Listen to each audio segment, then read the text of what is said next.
I want to ask you something, and I need you to actually think about it before you answer. When was the last time you genuinely believed something was possible for your life and went after it anyway? Not hoped, not wished, but actually believed. Because I spent years confusing hopelessness with believing, and that confusion cost me everything. My name is Jay, and a few years ago I was sleeping in my car. Not metaphorically, not I was struggling financially. I mean, I was literally sleeping in my car, alone, with no plan, with a quiet voice in the back of my head that kept whispering the same thing over and over again. This is just how your life is going to be. And today I'm starting a 1 year transformation to show that that voice in the back of your head is a liar. So let's get into it.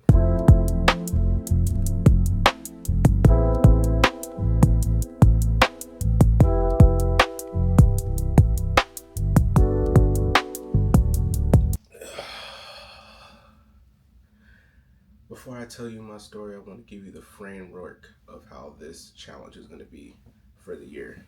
Because everything I'm about to do, every pound that I lose, every dollar that I invest, every mindset shift that I make, is all going to be rooted in one place, which is the Word. So here's what Jeremiah 29:11 says. And I know you've heard it before, but just stay with me.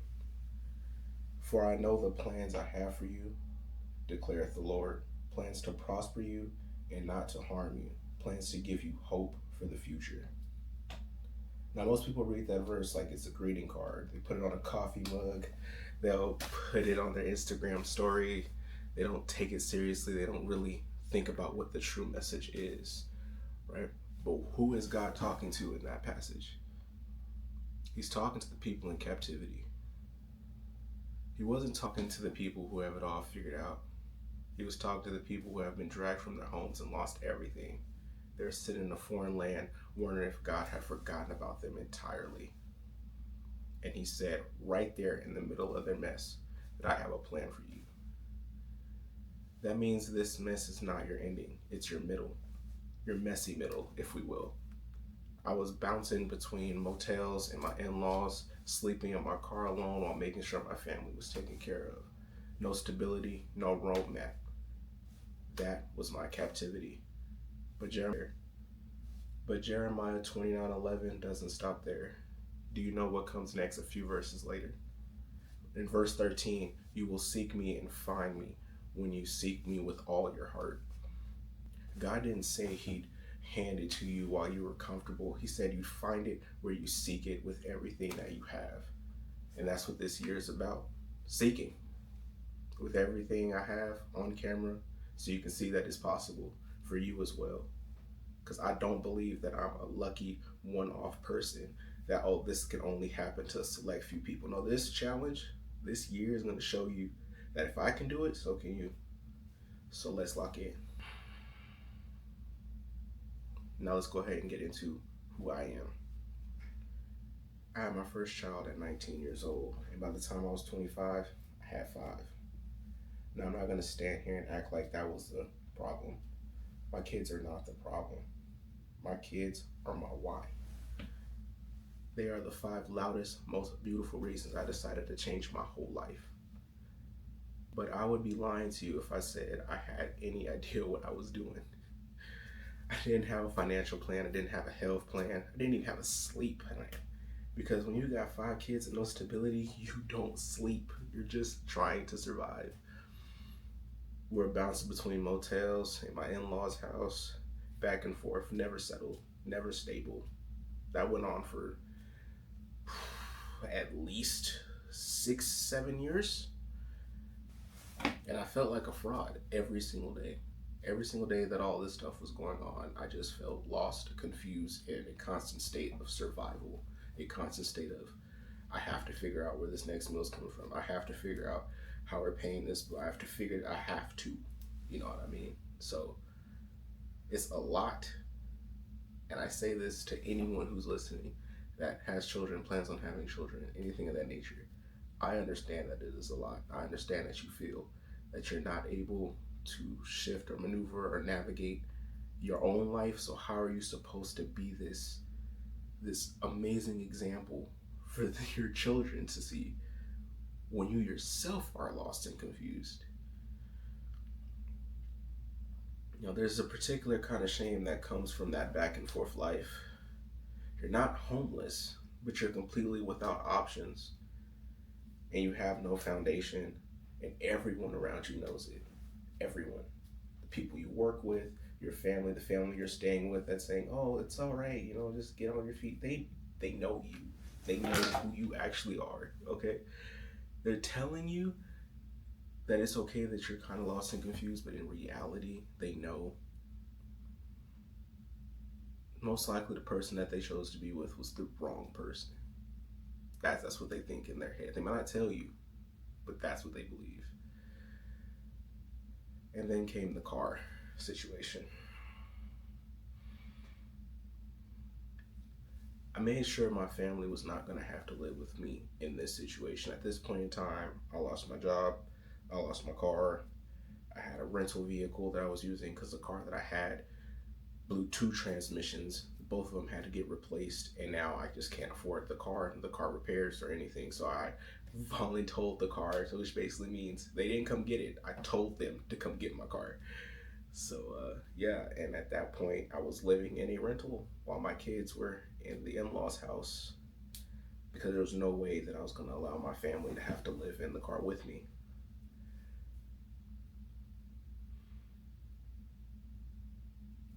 That was my bottom. There's something about sleeping in your car that strips everything away. There's no performance you can put on a car. There's no I'm doing my best while living in your car. You're living in your reality. You have completely failed, and you have no idea what you're doing. And that's when the truth came. I was waiting for a situation to change instead of taking the initiative to change my situation. I've been waiting for an opportunity to show up instead of creating that opportunity myself. And while I was waiting, nothing changed. Matter of fact, things got worse as I was sitting waiting for something great to happen to me. So who are you waiting for? Not in a condemning way, not in a what's wrong with you way, but in a father shaking his head at his kid by the shoulders going, son, I've done everything that you need. I have put into you. Why can you not figure this out? That's the mindset that I had, that God was basically telling me in that moment was, I've given you everything. I've shown you the way. Why are you being so hard-headed and just not able to lock in? What are you waiting for? That's what was constantly in my head, was what are you waiting for? Why are you waiting for someone to give you an opportunity when you can create that opportunity yourself? So here's what I'm going to be doing over the next 12 months, and I need you to understand these things aren't separate goals. These are the 3 legs of the same table. You remove one and the entire thing will fall. Firstly, I'm going to lose 75 pounds on camera with a goal of July 1st of next year. Now, I want to be real with you. I'm not in shape. I'm not starting from a little bit out of shape. I'm starting from I've been surviving on fast food and stress for years shape.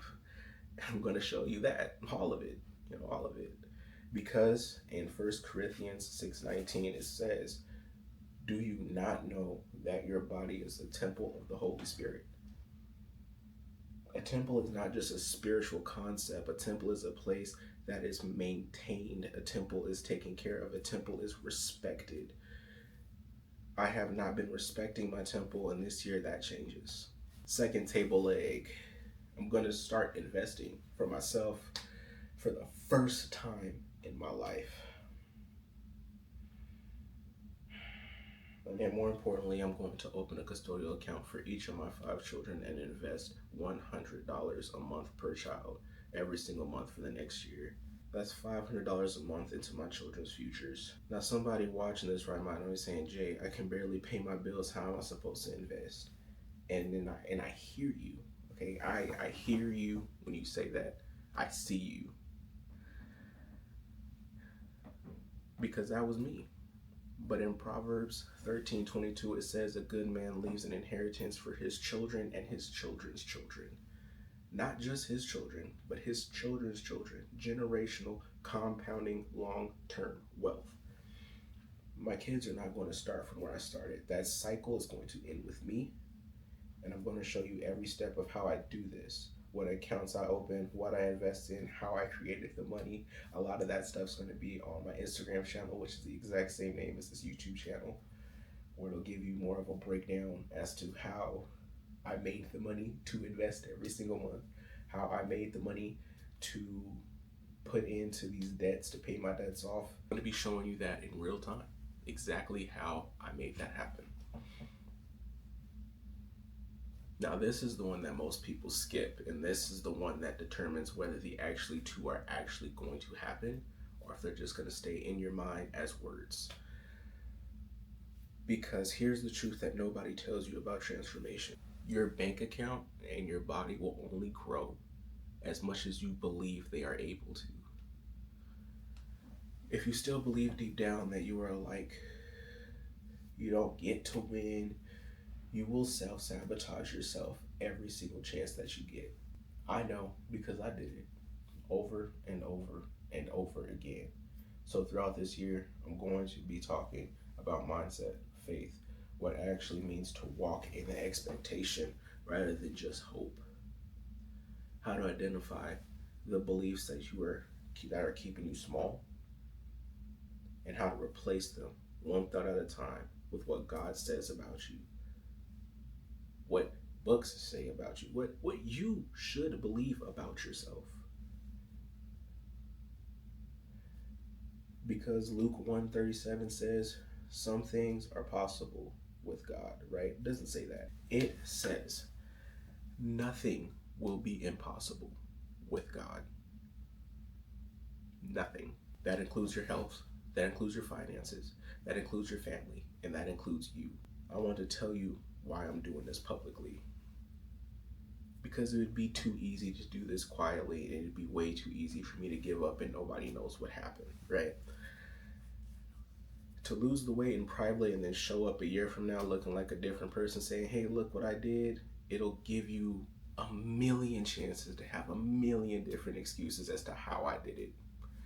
We see it all the time in the comments of social media, right? Someone posts a weight loss transformation and they immediately, oh, you're on Ozempic, steroid user, you dropped your needle. You know, it's the world we live in, and behind those jokes is a lot of reality stating that people do not believe that what other people have achieved are possible for them as well. So by me documenting this, that excuse is gone. If you ask me a year from now, how did you achieve this greatness? I'm just going to tell you to go back to the first video and watch from there, and it'll show you step by step how I did it so you can do it for yourself. This channel isn't just for everybody. This channel is also for my children. For when they grow up, they can look back and be like, wow, that's where my dad started from, and this is who he became now. Me video documenting this, it'll have one of two outcomes. Either they're going to look at this and say, this is where my dad started from, and this is where he is now. Or they're going to look back at this and say, this is where my dad started, and he's still at that exact same place. So that's what this video is. That's what this content's going to be. I hope that you guys take this journey alongside with me. And I hope that you guys look at this information that I give you over the next year. Follow along with me. And let's get this knocked out. The next episode, I'm going to show you exactly where I'm starting, my current weight, my current financial picture, and the one mindset belief that has helped me throughout all of these years. So subscribe to the channel so you don't miss it. Make sure you hit the notification bell so that way you're notified of the next time that I post. And drop in the comments, what's the one area of your life where you've been telling yourself that a change is impossible? So I'm going to read every single one, and I'm most likely going to comment back. As I said, I'm Jay, and this is the year that changes everything. So let's go.